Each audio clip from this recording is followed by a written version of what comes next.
যোহন রচিত মঙ্গল সমাচার থেকে পাঠ, 14 অধ্যায়, 12 থেকে 14 পদ।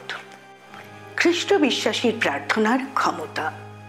আমি তোমাদের সত্যি সত্যি বলছি, যে আমাকে বিশ্বাস করে, আমি যে সমস্ত কাজ করি সেও ঠিক তাই করবে, এমনকি তার চেয়েও বড় কাজ সে করবে, কারণ আমি এখন পিতার কাছে যাচ্ছি।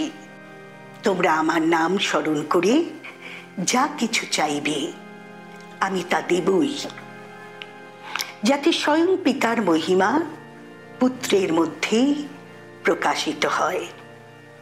তোমরা যদি আমার নাম স্মরণ করে আমারই কাছ থেকে কোনো কিছু চাও, আমি তোমাদের তা দেবই। প্রভুর বাণী।